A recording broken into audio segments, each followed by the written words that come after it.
söylemedeyken men öğren namama göre yedi doğrulama ama Muhammedcan ve Celilcan'ın çift yürekten şu davranıp okuyan ve çok minnettarlık bildiren ne okuyacağım hoşu değil, onu da öğrenme kıysaca hoşluğu dörtlüğümü okuyup vereyim. Oyundan yürek yazısı Türkmen'den hatta bir yazdım şunun dersin. Kara bağrım cigir dedip yak yersin. Kara bağrım cigir dedip yak yersin. İçim yakan men yüzüme bak yersin.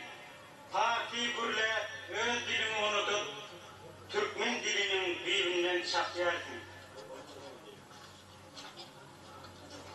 Türkmen dil, men de edebiyat muştaklarımın yerine göre Türkmen dillerden itibariyle diye şunu yürek yazısı koyup yaptım.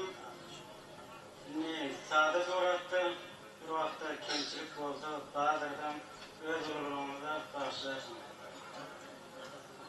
Yürek yazısı Türkmen dil hakkı. Sözler mahkumuli dili Türkmenin dönerinin atalarını atla. At olmasa yol olmaz, dil olmasa il olmaz. Ey Türkmenler! Bizim Türkmen dilimiz olmasa Türkmen ilimiz olur mu? Sayrak bilbilyalı Türkmen geplemesek sözümüz ağından olur mu? Türkmen illiği sanat bilir mi? Türkmenliğimize kuanıp Türkmen dili kollamasak öz dilimiz bezenip yüzlerimize güler mi? Bir gülü suvarıp da gözlemesek solmaz mı? Türkmen dille söyle. Onu gözlemesek bizim kıyınançta olmaz mı?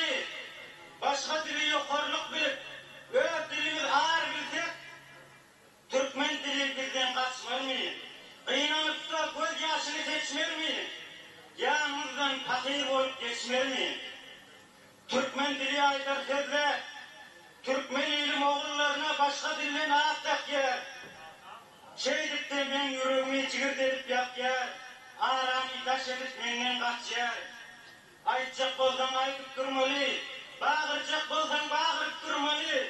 Ne deyip söylep olmalı. Türkmen dili namusumuzdur. Onu belgeldeylin. Şımartı zamanında Türkmen dili kent geçecek yer.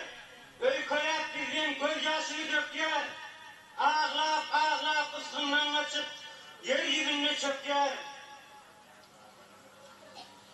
Oturup kovuca dinlesen eşlersin. Ne hemen sesi deyip bilecek bolup deverek sesin köşkersin. Hava, hava, şu hıkkıklar ağlaman sesi. Şol ses enedilin sesi. Enedil yüreğinden bağır yer. Kan çekip bağır gücü bilen kıygır yer. Kıygırma enedil.